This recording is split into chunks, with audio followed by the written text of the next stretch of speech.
Chapitre 3. Sache que dans les derniers jours, il y aura des temps difficiles.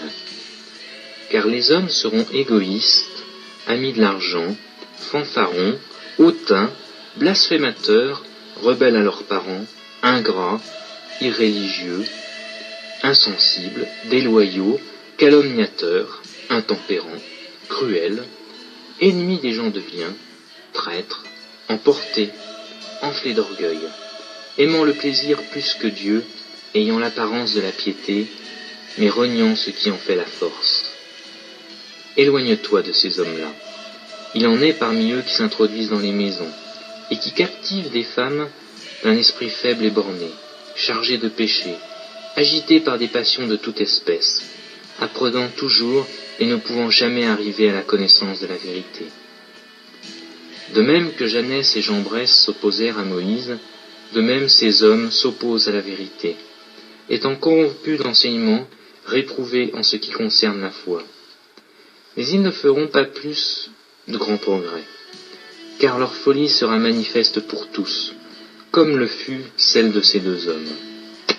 Pour toi, tu as suivi de près mon enseignement, ma conduite, mes résolutions, ma foi, ma douceur, ma charité, ma constance, mes persécutions, mes souffrances. À quelles souffrances n'ai-je pas été exposé à Antioche, à Icône, à Lystre? Quelles persécutions n'ai-je pas supportées? Et le Seigneur m'a délivré de toutes. Or tous ceux qui veulent vivre pieusement Jésus-Christ seront persécutés. Mais les hommes méchants et imposteurs avanceront toujours plus dans le mal, égarant les autres et égarés eux-mêmes. Toi, demeure dans les choses que tu as apprises et reconnues certaines, sachant de qui tu les as apprises. Dès ton enfance, tu connais les saintes lettres, qui peuvent te rendre sage à salut par la foi en Jésus-Christ. Toute l'écriture est inspirée de Dieu, et utile pour enseigner, pour convaincre, pour corriger, pour instruire dans la justice, afin que l'homme de Dieu soit accompli et propre à toute bonne œuvre.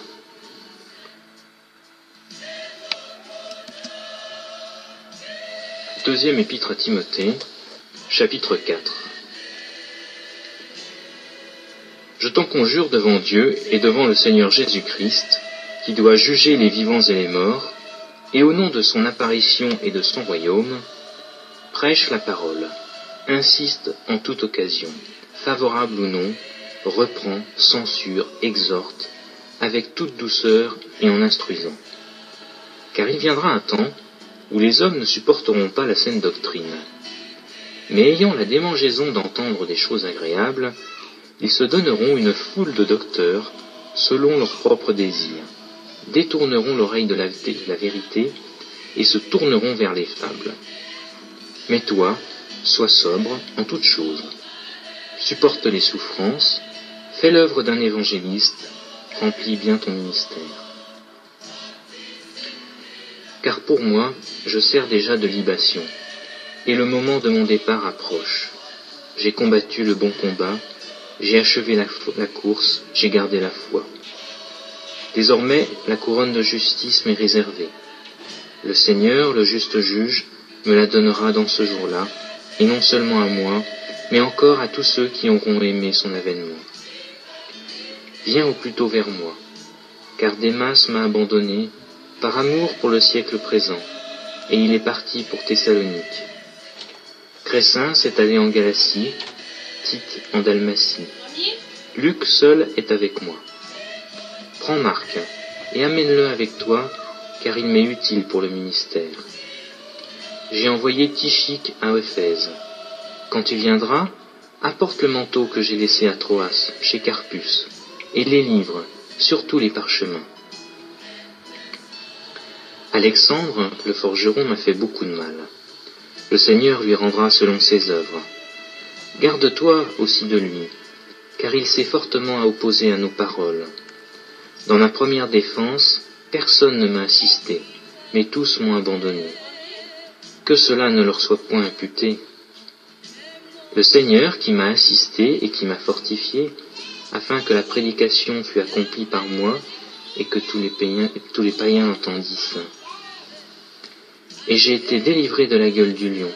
Le Seigneur me délivrera de toute œuvre mauvaise, et il me sauvera pour me faire entrer dans son royaume céleste. À lui soit la gloire au siècle des siècles. Amen. Salut Prisca et Aquilas, et la famille d'Onésiphore.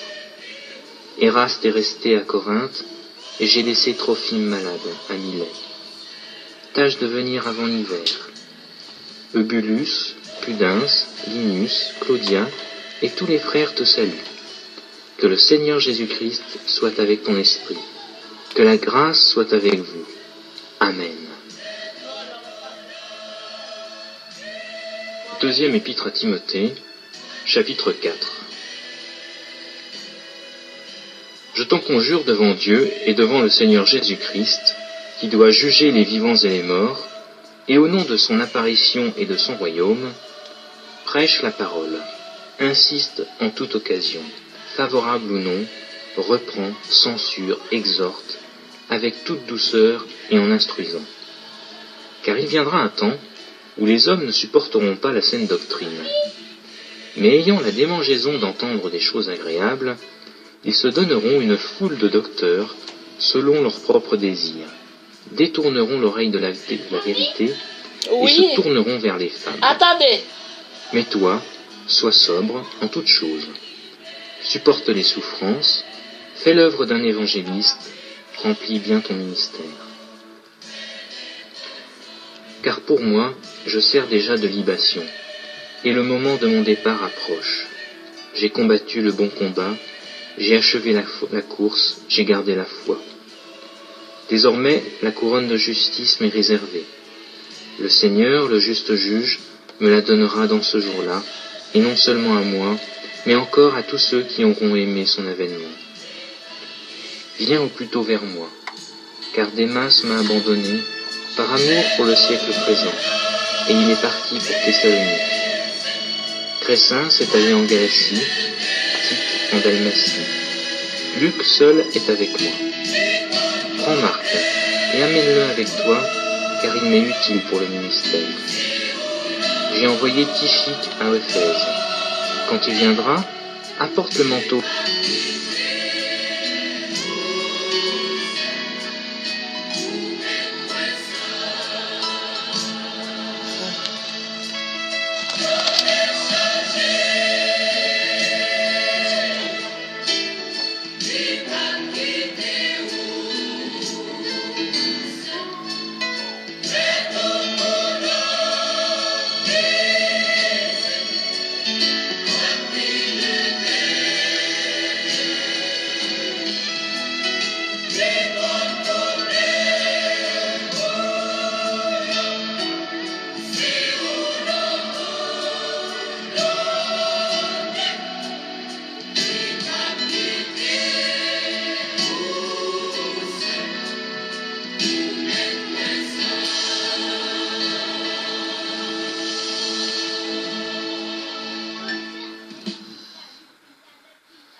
Épître de Paul à Tite, chapitre 1. Paul, serviteur de Dieu et apôtre de Jésus-Christ pour la foi des élus de Dieu et la connaissance de la vérité qui est selon la piété, lesquels reposent sur l'espérance de la vie éternelle, promise dès les plus anciens temps par le Dieu qui ne ment point, et qui a manifesté sa parole en son temps par la prédication qui m'a été confiée d'après l'ordre de Dieu notre Sauveur, à Tite, mon enfant légitime en notre commune foi. Que la grâce, la miséricorde et la paix te soit donnée de la part de Dieu le Père et du Seigneur Jésus-Christ, notre Sauveur. Je t'ai laissé en Crète afin que tu mettes en ordre ce qui reste à régler, et que selon mes instructions, tu établisses des anciens dans chaque ville. S'il s'y trouve quelque homme irréprochable, mari d'une seule femme, ayant des enfants fidèles, qui ne soit ni accusé de débauche ni rebelle. Car il faut que l'évêque soit irréprochable, comme économe de Dieu, qu'il ne soit ni arrogant, ni coléreux, ni adonné au vin, ni violent, ni porté à un gain déshonnête, mais qu'il soit hospitalier, ami des gens de bien, modéré, juste, saint, tempérant, attaché à la vraie parole telle qu'elle a été enseignée, afin d'être capable d'exhorter selon la saine doctrine et de réfuter les contradicteurs. Il y a en effet, surtout parmi les circoncis, beaucoup de gens rebelles, de vains discoureurs et de séducteurs, auxquels il faut fermer la bouche. Ils bouleversent des familles entières, enseignant pour un gain honteux ce que l'on ne doit pas enseigner. L'un d'entre eux, leur propre prophète, a dit « Crétois, toujours menteur, méchante bête, ventre paresseux ». Ce témoignage est vrai. C'est pourquoi reprends-les sévèrement, afin qu'ils aient une foi saine, et qu'ils ne s'attachent pas à des fables judaïques et à des commandements d'hommes qui se détournent de la vérité. Tout est pur pour ceux qui sont purs, mais rien n'est pur pour ceux qui sont souillés et incrédules. Leur intelligence et leur conscience sont souillées. Ils font profession de connaître Dieu, mais ils les renient par leurs œuvres, étant abominables, rebelles et incapables d'aucune bonne œuvre.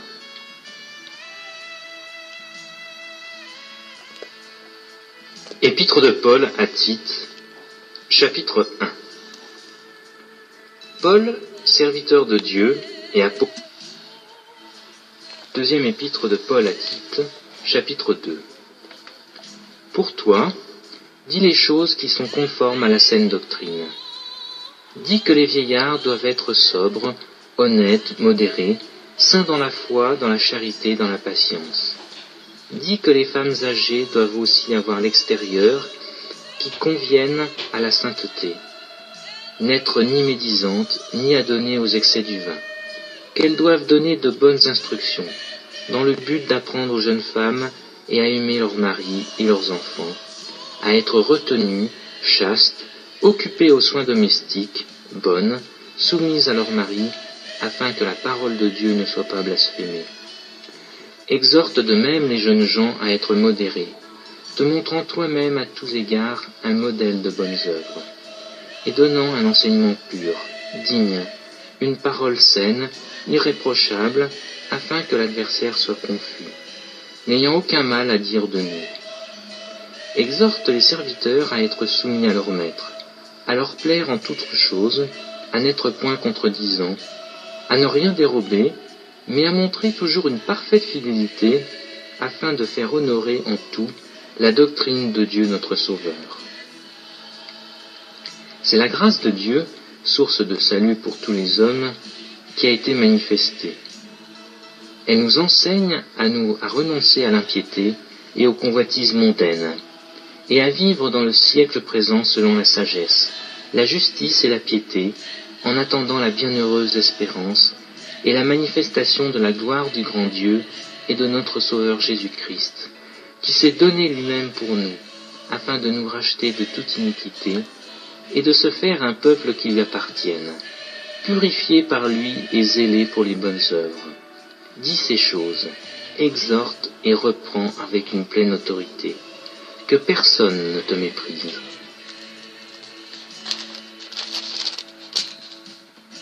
Deuxième épître de Paul à Tite, chapitre 2. Pour toi, dis les choses qui sont conformes. Épître de Paul à Tite, chapitre 3. Rappelle-leur d'être soumis aux magistrats et aux autorités, d'obéir, d'être prêt à une toute bonne œuvre, de ne médire de personne, d'être pacifique, modéré, plein de douceur envers tous les hommes. Car nous aussi nous étions autrefois insensés, désobéissants, égarés, asservis à toute espèce de convoitise et de volupté, vivant dans la méchanceté et dans l'envie, dignes d'être haïs et nous haïssant les uns les autres. Mais lorsque la bonté de Dieu notre Sauveur et son amour pour les hommes ont été manifestés, il nous a sauvés, non à cause des œuvres de justice que nous aurions faites, mais selon sa miséricorde, par le bain de la régénération et le renouvellement du Saint-Esprit qu'il a répandu sur nous avec abondance par Jésus-Christ notre Sauveur, afin que, justifiés par sa grâce, nous devenions, en espérance, héritiers de la vie éternelle. Cette parole est certaine, et je veux que tu affirmes ces choses, afin que ceux qui ont cru en Dieu s'appliquent à pratiquer de bonnes œuvres. Voilà ce qui est bon et utile aux hommes. Mais évite les discussions folles, les généalogies, les querelles, les disputes relatives à la loi, car elles sont inutiles et vaines. Éloigne de toi, après un premier et un second avertissement, celui qui provoque des divisions, sachant qu'un homme de cette espèce est perverti, et qu'il pêche en se condamnant lui-même. Lorsque je t'enverrai Artémas ou Tychique, hâte-toi de venir me rejoindre à Nicopolis, car c'est là que j'ai résolu de passer l'hiver. Aie soin de pourvoir au voyage de Zénas, le docteur de la loi. Épître de Paul à Philémon. Paul, prisonnier de Jésus-Christ, et le frère Timothée, à Philémon, notre bien-aimé et notre compagnon d'œuvre, à notre sœur Aphia, à Archippe, notre compagnon de combat, et à l'Église qui est dans ta maison. Que la grâce et la paix vous soient données de la part de Dieu notre Père et du Seigneur Jésus-Christ. Je rends continuellement grâce à mon Dieu, faisant mention de toi dans mes prières, parce que je suis informé de la foi que tu as au Seigneur Jésus, et de ta charité pour tous les saints. Je lui demande que ta participation à la foi soit efficace pour la cause de Christ, en faisant reconnaître parmi vous toute espèce de bien.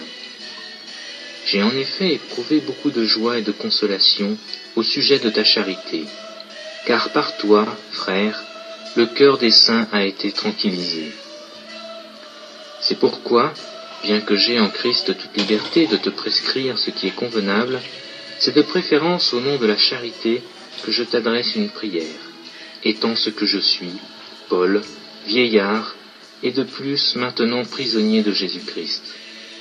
Je te prie pour mon enfant, que j'ai engendré étant dans les chaînes, Onésime, qui autrefois t'a été inutile, et qui maintenant est utile, et à toi et à moi.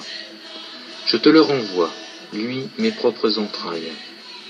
J'aurais désiré le retenir auprès de moi, pour qu'il me servît à ta place, pendant que je suis dans les chaînes pour l'Évangile. Toutefois, je n'ai rien voulu faire sans ton avis, afin que ton bienfait ne soit pas comme forcé, mais qu'il soit volontaire. Peut-être a-t-il été séparé de toi pour un temps, afin que tu le recouvres pour l'éternité, non plus comme un esclave, mais comme supérieur à un esclave, comme un frère bien-aimé, de moi particulièrement et de toi à plus forte raison, soit dans la chair, soit dans le Seigneur. Si donc tu me tiens pour ton ami, reçois-le comme moi-même. Et s'il t'a fait quelque tort, ou s'il te doit quelque chose, mets-le sur mon compte. Moi, Paul, je l'écris de ma propre main, je paierai, pour ne pas te dire que tu dois toi-même à moi. Oui, frère, que j'obtienne de toi cet avantage dans le Seigneur. Tranquillise mon cœur en Christ. C'est en comptant sur ton obéissance que je t'écris, sachant que tu feras même au-delà de ce que je dis. En même temps, prépare-moi un logement, car j'espère vous être rendu, grâce à vos prières. Épaphras, mon compagnon de captivité en Jésus-Christ, te salue, ainsi que Marc, Aristarque, Démas, Luc, mes compagnons d'œuvre. Que la grâce de notre Seigneur Jésus-Christ soit avec votre esprit.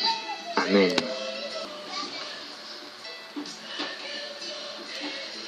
Épître aux Hébreux, chapitre 1. Après avoir autrefois, à plusieurs reprises et de plusieurs manières, parlé à nos pères par les prophètes, Dieu, dans ces derniers temps, nous a parlé par le Fils, qu'il a établi héritier de toutes choses, par lequel il a aussi créé le monde, et qui étant le reflet de sa gloire et l'empreinte de sa personne, et soutenant toutes choses par sa parole puissante, a fait la purification des péchés, et s'est assis à la droite de la majesté divine, dans les lieux très hauts, devenu d'autant supérieur aux anges qu'il a hérité d'un nom plus excellent que le leur. Car auquel des anges Dieu a-t-il jamais dit « Tu es mon fils, je t'ai engendré aujourd'hui » Et encore « Je serai pour lui un père, et il sera pour moi un fils » Et lorsqu'il introduit de nouveau dans le monde le premier-né, il dit que tous les anges de Dieu l'adorent. De plus, il dit des anges. Celui qui fait de ses anges des vents et de ses serviteurs une flamme de feu. Mais il a dit au Fils, ton trône, ô Dieu, est éternel. Le sceptre de ton règne est un sceptre d'équité. Tu as aimé la justice et tu as haï l'iniquité. C'est pourquoi, ô Dieu, ton Dieu t'a oint d'une huile de joie au-dessus de tes égaux. Et encore, toi, Seigneur, tu as au commencement fondé la terre, et les cieux sont l'ouvrage de tes mains. Ils périront, mais tu subsistes. Ils vieilliront tous comme un vêtement. Tu les rouleras comme un manteau, et ils seront changés. Mais toi, tu restes le même, et tes années ne finiront point. Et auquel des anges a-t-il jamais dit « Assieds-toi à ma droite, jusqu'à ce que je fasse de tes ennemis ton marchepied » Ne sont-ils pas tous des esprits au service de Dieu, envoyés pour exercer un ministère en faveur de ceux qui doivent hériter du salut?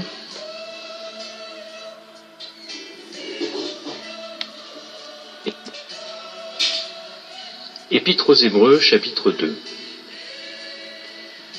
C'est pourquoi nous devons d'autant plus nous attacher aux choses que nous avons entendues, de peur que nous ne soyons emportés loin d'elles. Car si la parole annoncée par des anges a eu son effet, et si toute transgression et toute désobéissance a reçu une juste rétribution, comment échapperons-nous en négligeant un si grand salut, qui annoncé d'abord par le Seigneur, nous a été confirmé par ceux qui l'ont entendu. Dieu, appuyant leur propre témoignage par des signes, des prodiges et divers miracles, et par les dons du Saint-Esprit distribués selon sa volonté. En effet, ce n'est pas à des anges que Dieu a soumis le monde à venir, dont nous parlons. Or quelqu'un a rendu quelque part ce témoignage, « Qu'est-ce que l'homme pour que tu te souviennes de lui, ou le Fils de l'homme pour que tu prennes soin de lui ?»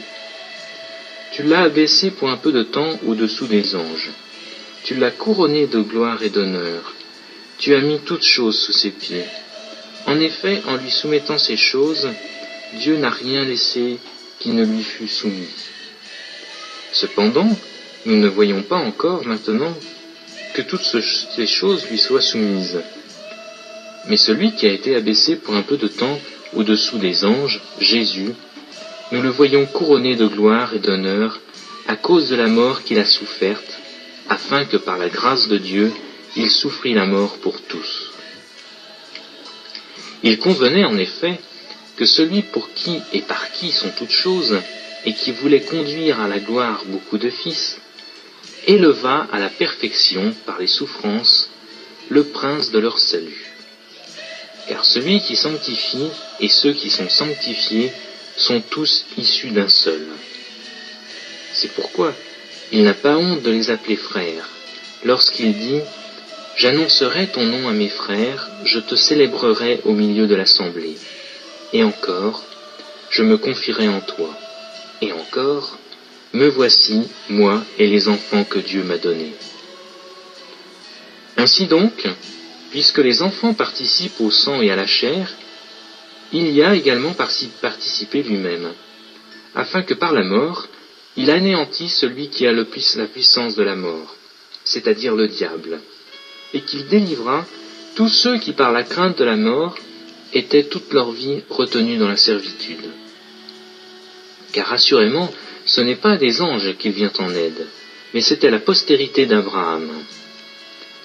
En conséquence, il a dû être rendu semblable en toutes choses à ses frères, afin qu'il fût un souverain sacrificateur miséricordieux et fidèle dans le service de Dieu, pour faire l'expiation des péchés du peuple. Car ayant été tenté lui-même dans ce qu'il a souffert, il peut secourir ceux qui sont tentés. Épître aux Hébreux, chapitre 2. Épître aux Hébreux, chapitre 3.